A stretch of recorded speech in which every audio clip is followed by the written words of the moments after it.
Oops, just somebody dead friend. And welcome to another webcast of Amira Darkly. This week we have a new guest. Hello, I'm Bubba Gross. I'm happy to be here. I love the invite, and hopefully I won't bore you. So tonight's topic, or this afternoon's topic, is on transparency, or why privacy isn't everything. Back when I was in high school, my high school Oopsie. it's been a while since you've done that. Yeah, well, because I was watching something out there when I was waiting. Okay. And she had us analyze the Beatles song by McCartney, Eleanor Rigby. And most people are probably familiar with the song. Look at all the lonely people is the tagline throughout it. I wanted to focus on the first stanza. Eleanor Rigby picks up the rice in the church where her wedding has been, lives in a dream, waits at the window, wearing the face that she keeps in a jar by the door. Who is it for? And the question is, why do we have different personas depending upon where we are and what we're doing? That is, who Eleanor Rigby actually was is something that she didn't let people see. She had a face that she would put on whenever she'd go outside.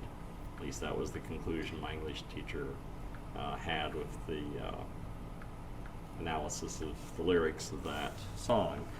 But when my oldest daughter Vanessa was in high school, we discussed whether or not it was even reasonable to be analyzing poetry, since the purpose of poetry is the emotional response. It's not something that you think about necessarily rationally. But we do have to come to some kind of an understanding of the poetry that we're dealing with. And that's what song lyrics are, of course, is poetry. So Socrates said that the unexamined life is not worth living, and the lack of transparency, which is very common in most people, like Eleanor Rigby, leads to confusion, uncertainty, and as the theme or the hook of the song suggests, look at all the lonely people. They keep who they really are locked away and hidden. Eleanor Rigby looks out the window and watches what's going by, but she never lets herself get out there. So who are you really? And are you the same person wherever you go, whatever you do? What do you think? Well, I learned in my 20s to be the same person wherever I am because I was raised to wear a different face. Well, my parents' hope was that we would be like we were in church everywhere in our lives, but my dad wasn't, my mom wasn't. Mm-hmm. You're human, you're not. Yes. So, I mean, there's a certain amount So you of... yell and scream at each other on the way to church and then walk in all smiling. Yes, happy, exactly. That did pretending. happen at times. Yes. Matter of fact, one time I didn't sit with my parents, my dad was preaching, but I didn't sit with my mom in church. I sat with a different family, the family I wanted to live with, because I saw the hypocrisy. But we're human, we're all hypocrites. Yeah. So. Well, the question that comes, I've learned in my old age. Well, the question that comes in all of that is then who are you? That is, if you're a different thing wherever you are, then what is the real you? Is the real you when you're at home, or is the real you when you're at the office, or is the real you when you're at the grocery store, or is the real you when you're alone at home in bed? It is, what is the real you, or are all of those things somehow the real you? What do you think? Well, now what you see is what you get with me. I mean, I'm different like when I'm in front of my classroom than when I'm out with friends. I mean, there's a register that you have to hold like at work versus casually or whatever. Yeah, well, there's times when you're on versus times when you're off. Right, but you should be the same basic person in all places. You just have to kind of guard your words a That little is, bit. when you're a teacher, you're not going to relate to the children in exactly the same way as you would with other adults. Right. So is that being But- fake and putting on a mask, or what is that? What do you think, Bella? Oh, putting on a mask, that's an interesting concept because I'm someone who works outside normal life. My vernacular is totally different. What I use with my family and with the people I commune with all the time. Being a musician and a performer is totally different from what I do in the world of science and technology. And to be able to keep myself in context is something I really have to work on. Did you compartmentalize your life? Oh, absolutely. Especially, it was more so when I had children and I would talk to my son. I'm looking at him and I'm like, why don't you understand the different sizes of a wrench? A half inch is a half an inch of a wrench. 5/16, 9/16. These are common. Why don't you know these already? You've been with me your whole life. And my wife would look at me and goes, no, that's a monkey wrench. You've never seen a monkey wrench. That is a crescent wrench. And it's different than a pair of channel locks. But I kept it in context when I did more programming. My undergraduate degree was in computer science area. And it really taught me a lot about syntax. When you asked computers, say, I need a glass of water, if they only see a cup, they're not going to get you a glass of water. So I say all of that to come back to what the question was and what the topic. Yes, absolutely, because I'm in a different environment when I'm at work. It's not the same type of people. It's not the same people that have the background and the knowledge and accumulation of years, way too many years of experience. And it's getting more so now with the younger generation that don't really relate to the way I came into my profession. They don't have all of that history and understanding. And certain things in life, I was really frustrated. You might be able to see I had to change to a new Apple Watch Series 5 because my Series 1 wasn't taking all the updates. But I guess that's another day for planned obsolescence in today's technology. So I won't go down that trail. We go on bunny trails. That's what I makes really it don't think about interesting. it. But my frustration, but bringing it all back, yes, absolutely. And Eleanor Wrigley is a wonderful understanding and for analysis and songwriting. And that's another bunny trail. When I studied music. Well, it's good that you're here. I thought the fact that I was going to start with that was interesting with you being here. Oh, absolutely, Thought because you could contribute to the. it was one of the songs that was highlighted in a course I took with Berkeley Music, and it was going through it and just looking at the poetic rhythm and the juxtaposition with the movement of the chord progression. But another bunny trail. Subject for another day. Yeah, I know I've never been on the show before, but Rob and I have talked many times, and Ruth, and we are in the land of bunny trails sometimes. But but Oh, getting that's what back, makes them yes. that's what makes I things more think interesting. that the mask that you wear, if it benefits the situation, like when I'm at work, when I'm in front of children, I can't use some of my words that in my vocabulary because it wouldn't benefit the children for me to use those words. Yes. So, but I think that saying, well, you know, you're at church, you can't use certain vocabulary words. If something's really bothering you and that's the word that describes how you're feeling, then, you know, or somebody that's immature in their walk and they're still using words like that, it can't be like, oh, you can't come to church because you use bad words or whatever. So I think that's the.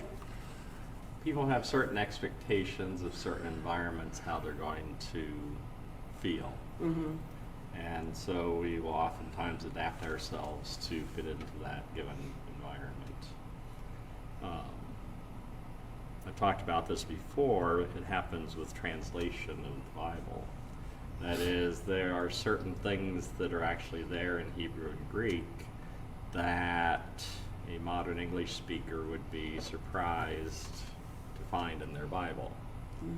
And if you were to translate the words or phrases accurately and in a way that is consistent with the meaning then versus what the meaning would be now, people would be shocked. Yes.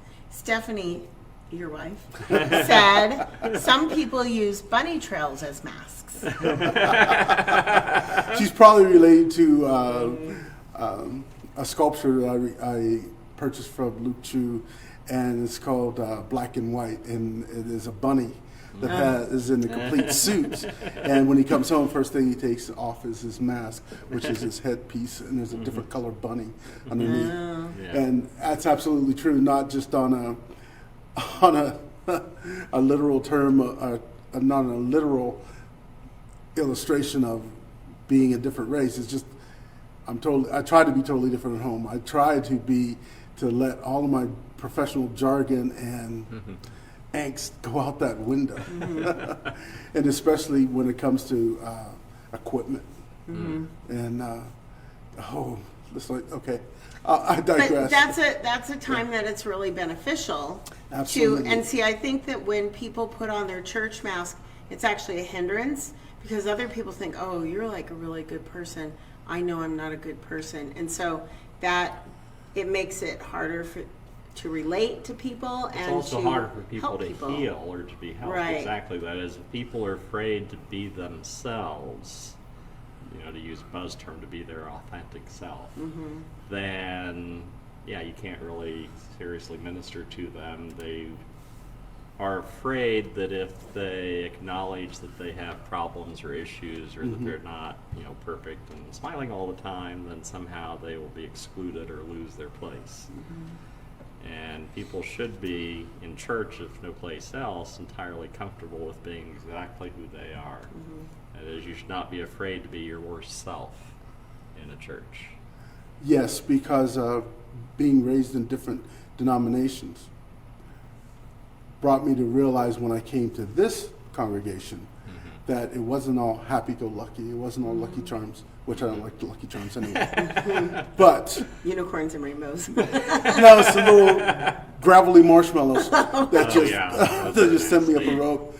But when you're able to stop and just let the tears flow, let yourself be open, is more important than just saying I'm keeping it real. And a lot of people say they're keeping it real and they want to be jerks and not be nice. Yeah. Yeah. And if you can do at least one thing to be pleasant when you're walking on the planet that I am blessed to share with you, be pleasant.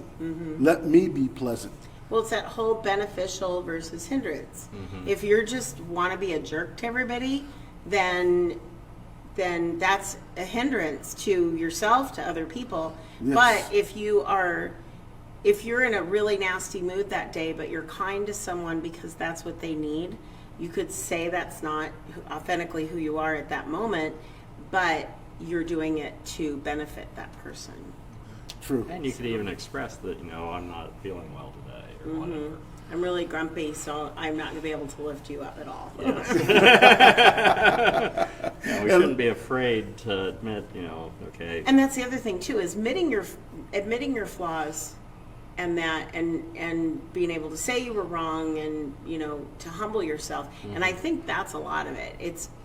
Is it a humility thing, or is it a pride thing? Like, oh, I'm Joe Christian, I come to church, I wear a dress every day, except in your case, pants. I wear a dress every day, and my hair's just so, and I have my little paper Bible because I wouldn't be so sinful as to use a Bible that's on a phone, and I'm going to be Miss Goody Two Shoes. Well, people are afraid of status, or losing status, losing face. I'd like to lose this face, and I have no status, so I'm good. Yeah. Well, in most of our lives, we operate in a hierarchical system. And within the church, ideally, we shouldn't have a hierarchy. It is whoever wants to be, how did it go? Whoever wants to be first should be a servant. That is, the picture we get in the Bible is of a non-hierarchical structure. My students, when they take cuts in front of each other, I say, he who is first shall be last. Go to the end of the line. Cuss is a good thing, because coming over here, watching people roll through stop signs, and just, maybe I'm not meant to be here. And yes, sometimes I do not feel like driving over here for service. I don't feel like coming here because I'm either in a bad mood or there's something going on in my life I don't want to share. So for those of you who don't know, I'm the bass player in a wonderful praise team where our musical directors are just amazing. And one of our directors, he's played with the Funk Brothers, he's played with David Benoit, and I've been fortunate enough to experience a lot of those tours with him. And I say that to come to a point where we come in, we have rehearsal, it did not go good. My son has carried me, who's an outstanding drummer on his own right, but I sit there and then we come to a service. Robin delivers a message that strikes me in the heart. The song is making me tear and cry, and keeping time's okay for me when the tears are flowing, but making that left hand work when you're trying to blink and still read your music on the stand is tough. Yeah. But those are the times when people come up and go, wow, I really need to hear you play that song. And then for me, who beat myself up and self-abasing, you walk over and you go, I missed the third stanza. I should have modulated better. And that person goes, I didn't hear a mistake, which my wife, I love dearly, who's my biggest champion, comes back and just wraps her arms around me. She goes, I heard God in that note. And it was like, oh, he used me. Isn't that what it's about? He used me to make somebody smile as I walked down the hallway in a building where half these people wasn't born when I first brought this project to fruition. So, and all of that, yes. Eleanor Rigby, the song takes a context of her. You don't know who she is. It's just a description of her life and what she's doing. But the question I think we have to ask ourselves, is it a big deal what she's doing? Or are you trying to get to know her? Or are you just trying to figure out what she's doing? If you're trying to figure out what she's doing, maybe you just want to find yourself in that or judge or think you can put her into a category, assimilate her to a preconceived concept that you have in your mind of people who do this. Or you say, hey, this should just be somebody I'm sharing God's earth with. Yep. That's just me. I didn't know that Eleanor Rigby actually meant all that stuff. I just thought it was about a woman who put on makeup before she went out at night. Super shallow. No, not at But I all. wasn't raised on the Beatles or anything, though, because the Beatles were going to be the downfall of American civilization. That's how I was raised. American music? Yeah. I'm not a Beatles fan. Rabbit Trail. I'm not a Beatles fan because I wasn't, in that time I was very, very young, and my father was a jazz musician, and they are heresy to listen to. But now that I'm older and I'm capable of understanding what they did, how they became who they were, where they took the music that was coming out of Detroit and the Deep South and a lot of blues that was unbelievable, and made it their own, built on it and called it and made it their own. It's amazing. And I have been so blessed to be a part of this place and play music. I've got to meet Abraham Laboriel Jr., which my son is a big fan, and he's so gracious. Who I wouldn't have a drummer today if it wasn't for Abraham Laboriel Jr. coaching my son every time when we went down to Hollywood when he was in town. He wasn't touring with Paul McCartney. So I say that the best things in life you can't buy, because I couldn't even buy lessons from this gentleman, or the encouragement of his father, Abraham Laboriel Senior, who played with Al Jarreau and Ron Canoli and anybody who's a legendary session bass player. I wouldn't be where I'm at today. So back to Eleanor Rigby. Yes, I did look a little deeper into it because I did not want to do that homework when you're dealing with Berklee music, but you better do your homework because you're never going to make it through. And I looked a little deeper, but sometimes in that looking deeper, just because you only see something on the surface doesn't mean you're wrong. It doesn't mean you missed it. It just means that might just be all you needed at the time. Yeah, because again, the point of poetry is the emotional response that you get from it, not. It is, you don't write legal texts in limericks. You don't want the instruction manual for your car to be, poetry. Right. It doesn't work. Poetry has its place. And so don't use the tools that you'd use in analyzing a deposition to try to analyze a poem. You'll miss the point. And I know you don't need me to summarize what your husband just said after all these years, but you got that look on your face. You had that look on your face. I build things, and the most frustrating, most rewarding is going to IKEA and go, wow, I can do this in one shot, buy this and put it together until you get it home. And there are no words on the instruction manual, only little pictures. Yeah. So Well, back, at least it's not in poetry. yeah, so Yeah. back to technical Like- literature, what it should really be and what I really want out of it. Yeah. Because if it was more technical, it would probably be in Swedish, and I'm Yeah, not there that you guy. go. Yeah, you're not that guy. Yeah. You're not part of ABBA. No, That wouldn't work. but there is 2 B's in ABBA and 3 in Bubba. Okay, there you go. And there's an A at the end of ABBA and An A at the end of Bubba. Yeah. There you go. Wow, There you you have go. so much in common. That's it. It's almost like your siblings. I'm not a dancing queen, though. One of my dream trips though is to go to Stockholm and go to the ABBA. It's a bar, like a nightclub thing. Really? Yeah, and they'll show up, but because they opened it and they play all ABBA songs, they do sing-alongs and stuff. I saw it on this one show with Henry Winkler and those guys. What was it called? Oh, it was Henry William Winkler. Shatner. Yeah, William Henry Shatner. Winkler Yeah. And, what's his name? The Terry Bradshaw. Terry Bradshaw. You guys are world travelers. Yeah, well, we do on our television. Yeah. You, But those guys. you've been to Europe how many times? Oh, I've only been to You were Europe born in once. Africa. No, my mom was born in Africa. Oh, I thought you were. No, Okay. no. Oh, No, okay. my mom's from Okay. Africa. And She's been to Europe and she's been to Australia. Yeah. And Robin, you spent a lot of time in Israel. Israel. And she tells me now that her dream trip is to go hear ABBA at a sing-along bar? yeah, in Stockholm, In because they Stockholm. own it. Okay. So they own it, and sometimes they show up. But so I would like to do that. Bigger I fantasy. That's love all I can say. ABBA. Bigger fantasy Yeah, than well, ABBA in the Dream big. sing-along bar. You're gonna be dreaming anyway. Might as well dream big, right? Yeah. I thought it would be bigger. Well, I have also- other big dreams. Oh, That's okay. one of them. That Yeah, refrigerator like- was one of them, too. Yeah, I love my fridge. I'm jealous. I know Steph is jealous, too. Don't need to be jealous. Just get one. Hey. So, okay, so Stephanie said, or having been raised in no congregation and then coming to God late, I felt I had to act to look like a Christian. Yeah. And a lot of people think that. People Yes, think that's that, an well, I need to clean up my unfortunate life before I come to church. And that's like saying, well, I'm going to lose weight and then go to Weight Watchers. The whole point of Weight Watchers is to learn how to lose weight.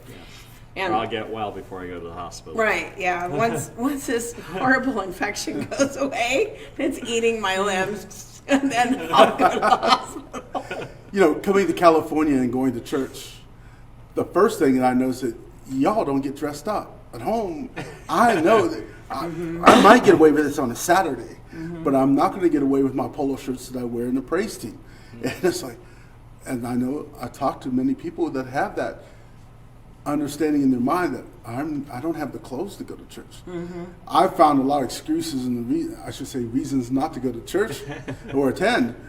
Clothes wasn't one of them, but there are people who do. Yep.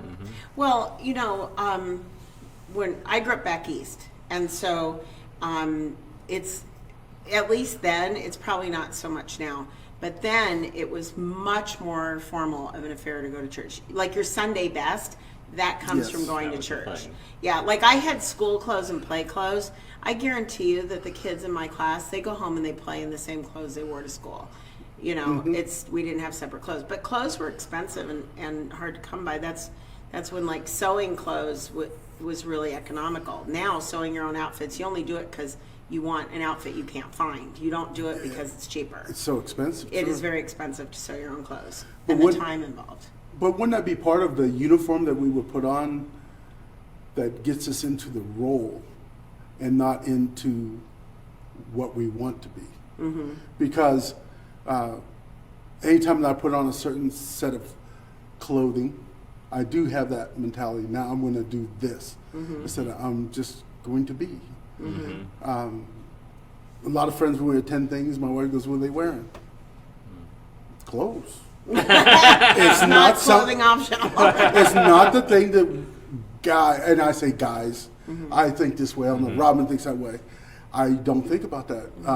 It's only after my brother Mike and him and Sherman we ever talked about shoes. You know, I was 40 years old. I got shoes. Hey, they either two things. They either fit or don't fit. They're not color coordinated. They don't have the right structure. No, now it's like, okay, these shoes are kind of, these fit with this outfit. And my wife will give me when I come down the steps, and I think that's the main reason she gets downstairs before me, so she can see me come down the steps and give me that once over. Not that I'm a prince descending from the staircase. I was going to say, do you come down the stairs? No, so she has that head to toe going, you should wear these shoes. Okay. It's too funny. Well, and like when you go into an unknown situation, I know for me, like I just met my grandmother's cousin who's still living, and we were going to her 90th birthday party, and I didn't know how anybody was dressing, so I wore a dress. My mom wore pants and a top. She doesn't really have any dresses that she wears, and that's fine. And she's like, I didn't bring a dress. I'm like, don't worry about it. I said, I doubt anybody's gonna be looking at how you dress. Well, as it turns out, and I didn't know this, we could have gone swimming, not doing that in a dress, and I played pickleball in a dress. Thankfully, I always wear comfortable shoes. Pickleball is like tennis for old people. It's really fun, though. Super fun. But anyway, and it's easy. Like, I played tennis in junior high, and my skills came right back to me. It was really fun, and it was a lot easier. But anyway, I'm out there. I played pickleball. It was like 105 degrees. We were in Phoenix, in Scottsdale, and it was hot, and it was muggy for Arizona, Cousin Sue. It was like 29% humidity. It was like 89 in New Jersey that day. She's like, that's not humid. But anyway, because I wore a dress, thankfully I wore comfortable shoes. But I didn't know going in how I should dress, so I dressed up instead of down, because this is a 90-year-old woman who, this is only the second time I've ever seen her or talked to her. And so I figured better to err on the more formal side than less formal. Like, what if I walked in this outfit and everybody was wearing dresses? That would have been embarrassing. I mean, you can get away with pants and a nice top in a dress up situation where you're a little dressed down, but way dressed down. Now, if I had known that there was swimming and it was going to be that hot, I would have worn shorts. Probably not a tank top, but I would have worn shorts and like a light top. And then brought my bathing suit with me, because I would have loved to have gone in the pool after playing pickleball for 20 minutes. Yes. My daughter's church is back east, and they're really near to a famous home team that's unbelievable. They've wrecked a couple of my Sunday afternoons, but their church, on the given Sunday, in season, I should say, the whole congregation is wearing that home team jersey or some type of memorabilia. And I'm just looking at them like, they're in church. How can they? And I'm like, oh, I guess I'm jealous. Because, and that's another thing. We can do that. We can all wear Dodgers shirts during the playoffs and the World Series. I don't think Robin would object. You know, and it's funny, we would do that here at a local establishment, but still you would see other jerseys, maybe Angels and stuff like that. Yeah. But since we're in North LA County, we are predominantly Dodgers. And still, I wanted to tie this back to our transparency. Some people feel it's an open invitation because you wear something sporting your favorite team, that they can come up and on a good time, they talk to you and go, oh, I love this. What do you think about this?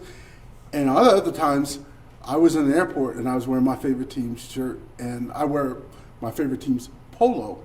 And this person comes, you're a coach? No, I'm a big guy, but I wish I was a coach. No, what do you think about this? Why didn't they trade this? And I'm like, I just said I wasn't the coach. I don't wear jerseys, but I'm more comfortable in polos.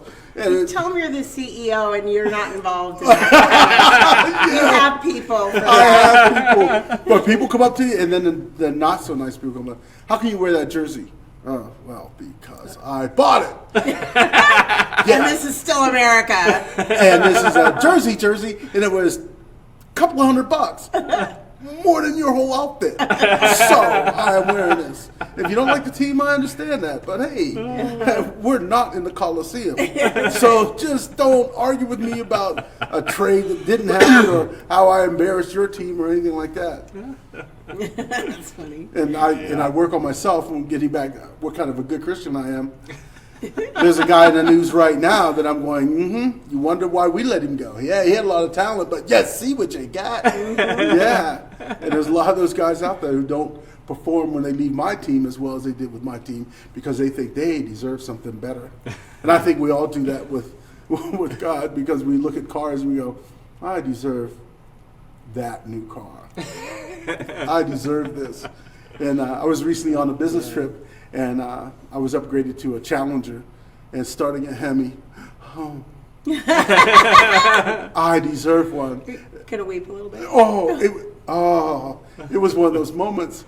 It's like the first bite of custard ice cream. Like, I gotta have more. Yes, I do. But when it came to the realization, my grandchildren are not gonna fit in it. They're not like my grandson's gonna be cool beside me, but my granddaughter's gonna feel left out in the back seat. And you have to remember that this is the People's Republic of California. Our gas taxes are really high. Oh yes. So that alone will forget retirement, man. You'll just be putting gas in your Hemi. Registration on my used car was up, and it was like $300. Really, I almost own this car, and this is about the price of a payment. Uh-huh. And in neighboring states, you go, you paid $45 to register your brand new truck. Yep. Yep. Well, when my mom and I drove to Arizona, we filled up the tank in Fullerton, near where she lives, and we managed to get to Arizona on one tank and filled it up for far less in Arizona, because just the gas taxes alone make a huge difference. Oh, yeah. Yeah. You know, my mother was complaining that the cost of gasoline was $2.25. Yeah, I would probably complain too, maybe. Yeah. So, She lives in Ohio. please no transparency with clothes. Yes, opaque clothing. Yes. Opaque. So, Definitely. but I think too is with that transparency, it makes you vulnerable, and people are afraid of that. And that's really what you need to be in church, is vulnerable to God and His leading, to other people around you.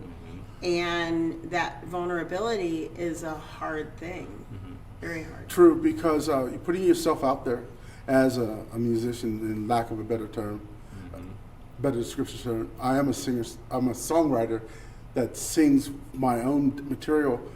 But then again, when I put those words to paper and I look at them, man, I look really depressed. But that's not what I'm trying to convey.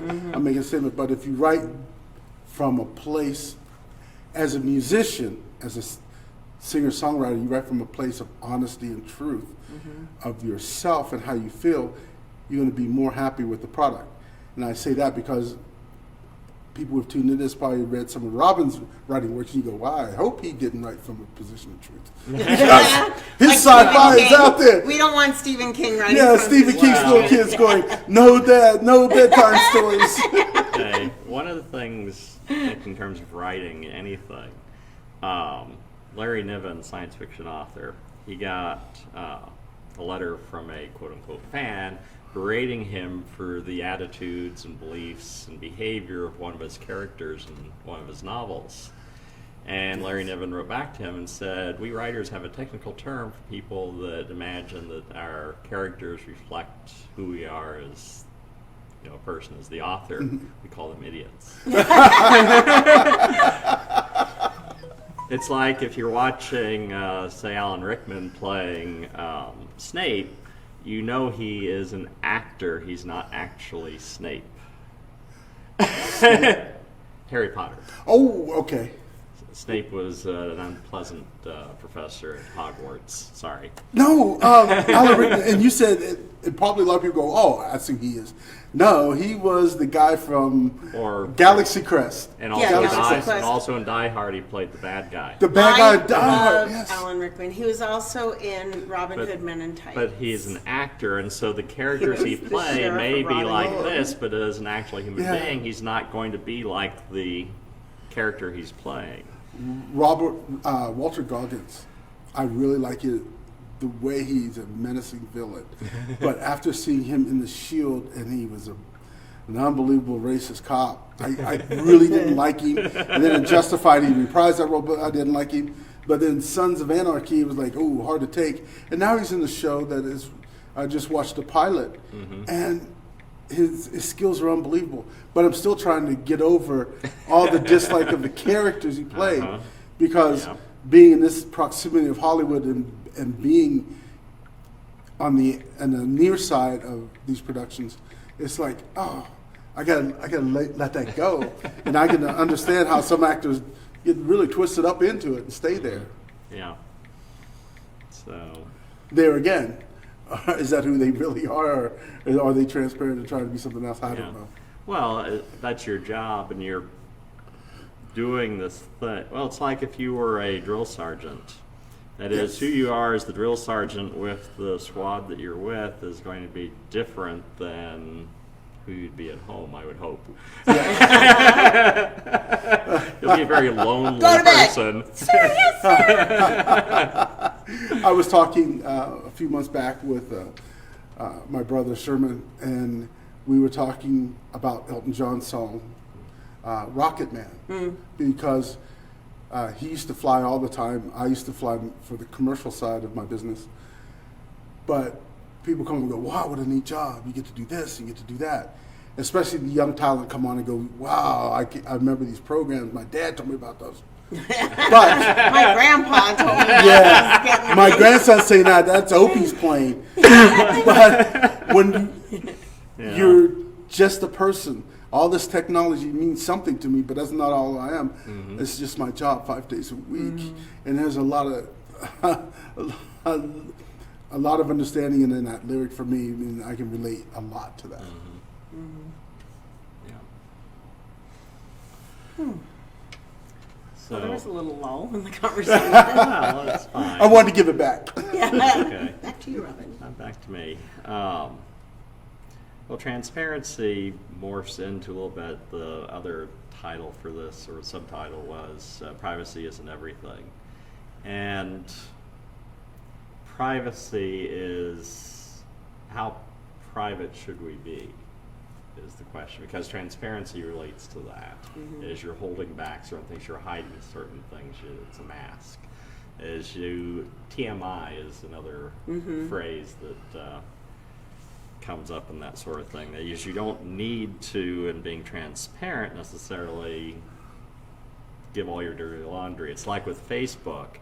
It's annoying when people will post, nasty things about people they've come in contact with. Or vague things.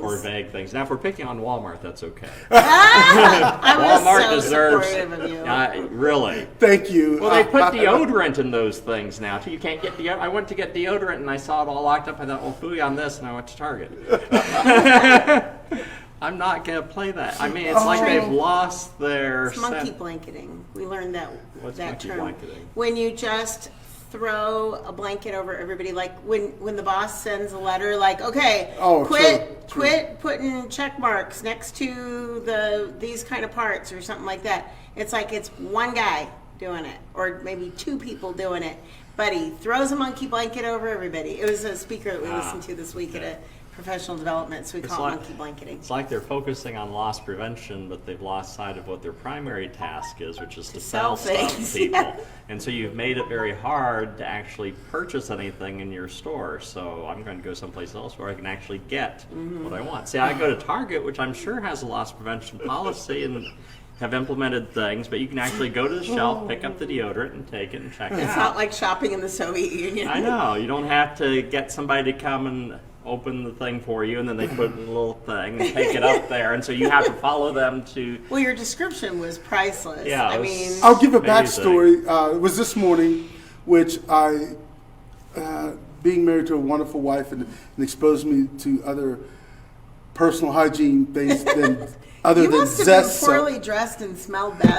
No, I smelled like Zest or Irish Spring. That was 2 soaps that I had growing up. Now it's, you know what? I'm a little tired. I'm going to grab the aromatherapy energy from Bath and Body Works, whose shameless plug that my sister got me into because she works for Bath and Body Works. They've kind of queer-eyed you a little bit, haven't they? My goodness. My wife teased me about my beard. The days I had hair, I washed it and I combed it. Nothing when it came into, well, besides the Jerry curl.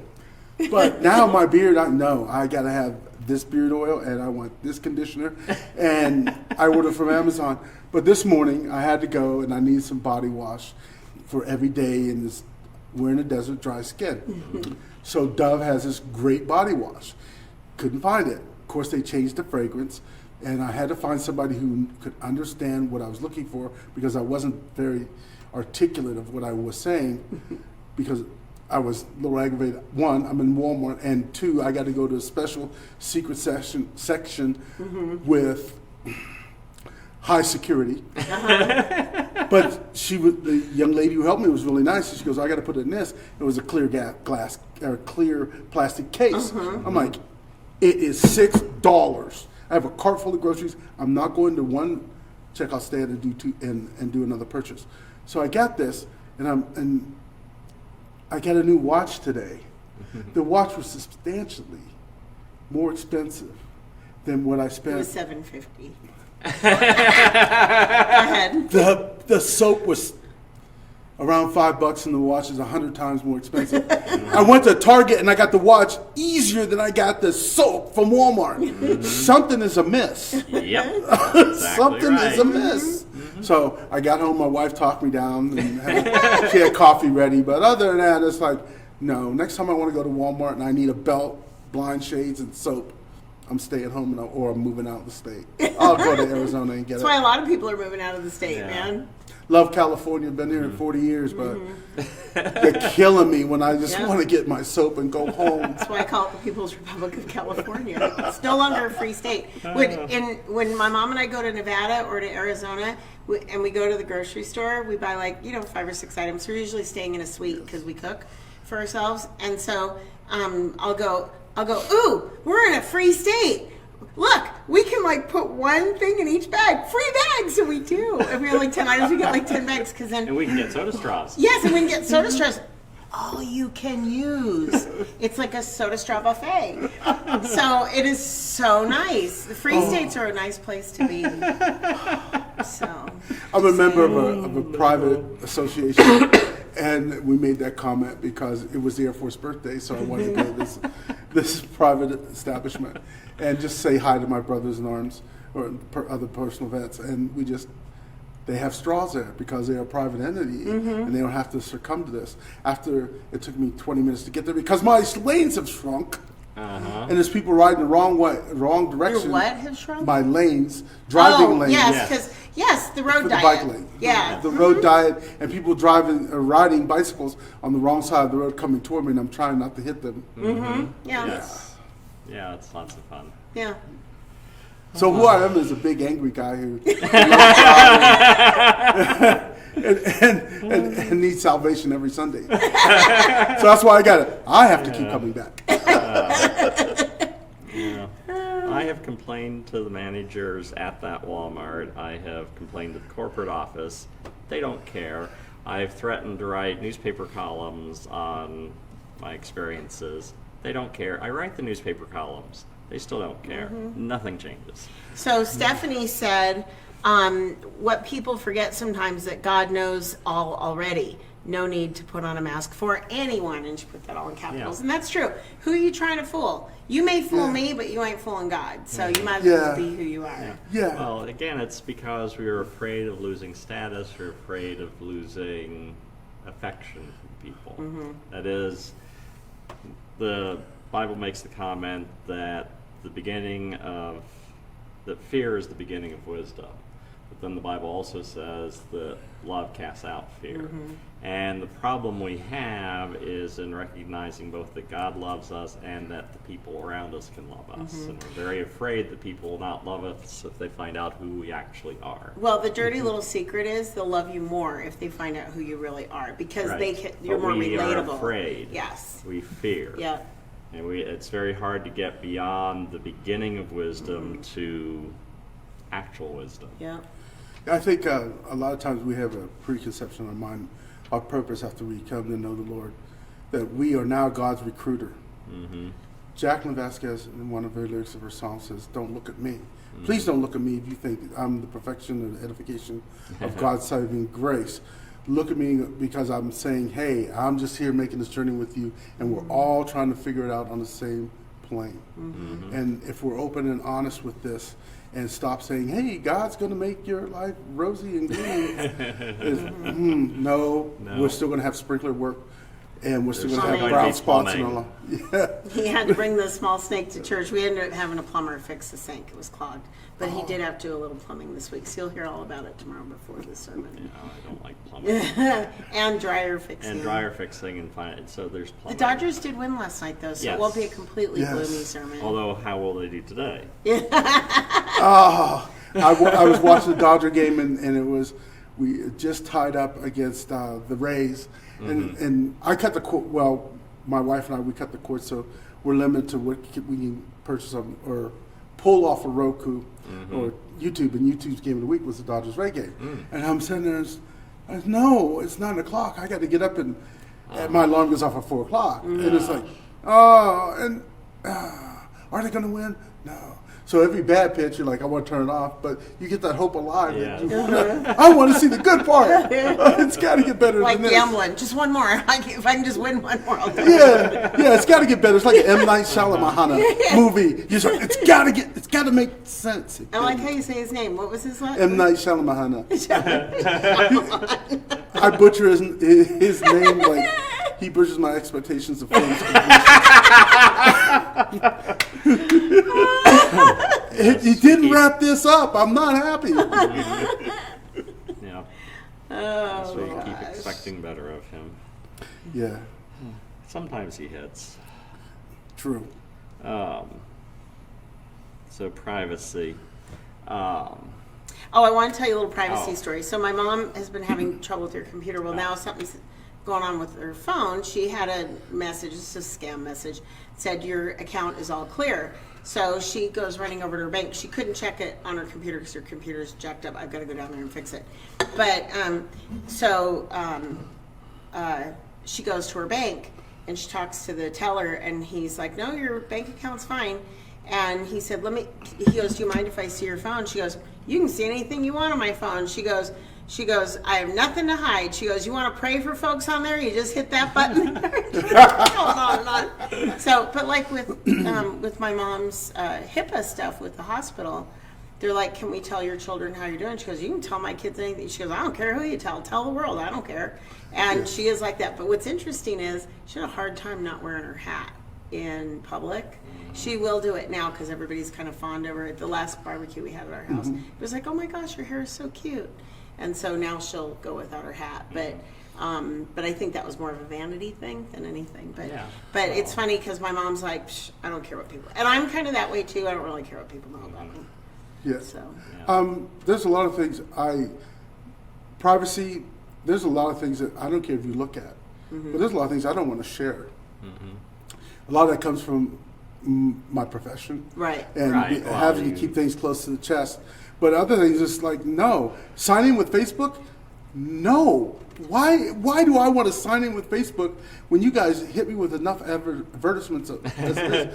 Hey, I just want to see how my best friend from high school is doing. Not that I care enough to give him a call. I just want to see how he's doing. Just nosy. Yeah, I'm just nosy.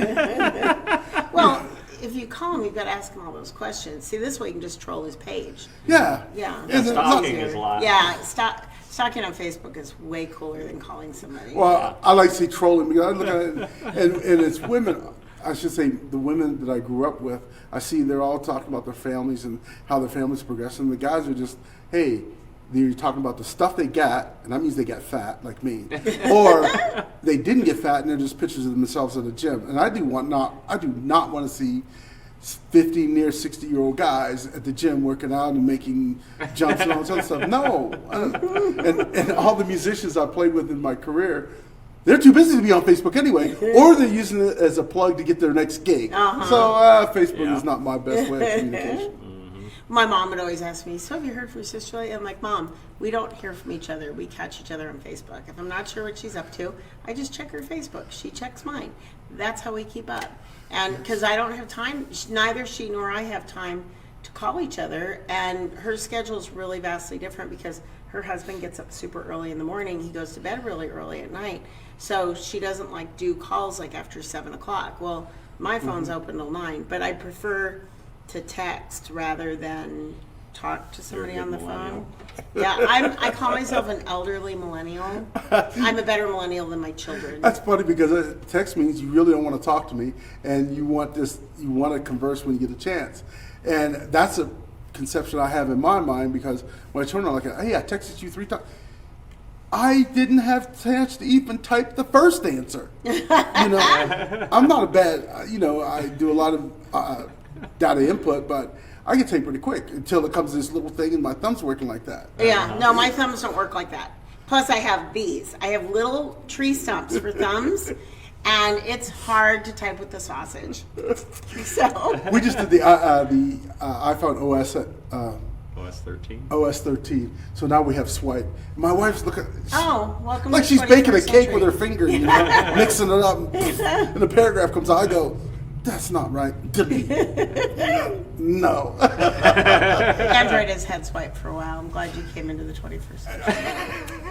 Android had 5, 6, Water's 7 nice years in ago. here. I know. Funny. And battery life and all those stuff. So it's Apple. I know where it's coming from. And I know how much I got to pay for a dongle. That's not the new 11 launched yesterday. They go, oh, you don't get a headphone dongle. I went, really? Apple going to hold back $30 for me to get a dongle that they're going to be sold out because I got to use headphones. Earbuds start to hurt after a while, and it's like, down that rabbit trail. Transparency. Apple, get transparent in your products and give us what we need to keep the life flowing.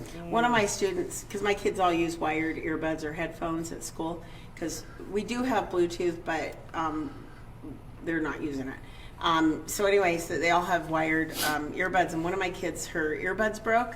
She goes, ooh, give me a pair of scissors and I'll have AirPods. She thought if she just got the wire, she'd have AirPods. I'm like, honey, they don't work that way. No. We are actually almost out of time. We have 5 Oh, minutes. Yeah, we do. Oh, wow.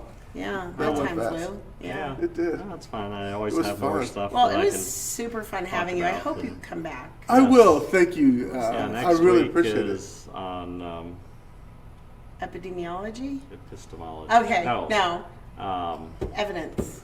Yeah, evidence. Empiricism. Empiricism. There you go. And Yes. it's hard evidence. Hard evidence. Okay. Empirical evidence, though, is not. And that is with an hard E, not an evidence. I. So when you're trying to swipe that into your phone, you need to start off with the right letter, or it's going to autocorrect it to something. To you really don't want to say. imperialism, which is totally different. Totally different thing. So, So, anyway, so next Saturday we'll be here with What He Said. And if you are interested in, I can do it from memory. Okay. If you are interested in taking classes towards furthering your Bible education, you can with Quartz Hill School of Theology, which sponsors this this webcast along with Quartz Hill Community Church. If you do not have a place to worship and you're looking for a place, we are at 51st Street West and Avenue K. And I keep looking at the laptop because I see myself like a look over baby. here and see yourself I there, know, too. but the camera's And right this- there. Yeah, it's right above So us. but anyway, this is more current. This we have morning service. Shh, I'm talking. Morning service at 11 a.m. on Sundays. We also live stream our services. We have discovered that we're having some issues with skipping when something with, I don't know if it's our internet or what it is, but it is a little irritating to listen to. Although but this broadcast works fine. yeah, It's this one's exactly fine. the I don't know same what it thing. is with, maybe it's something with the camera. I don't know. Yeah, But just anyway, different camera. so we're noticing the sound skips a bit. So it sounds like they're rushing through the songs, and they're not. It's just not picking up the spaces between the notes. But anyway, and it makes his sermon sound a little rushed. But anyway, but you can join us at 11 a.m. If you are not in the area, you can watch us on live stream on Facebook, on the Quartz Hill Community Church Facebook page. And we'll be back here next Saturday with Yeah, Mirror our Darkly. dueling. Thanks for Thanks. I'd coming. like to join you in a couple of Thank you. weeks. Okay, Thank cool. you. Thank Bye. you.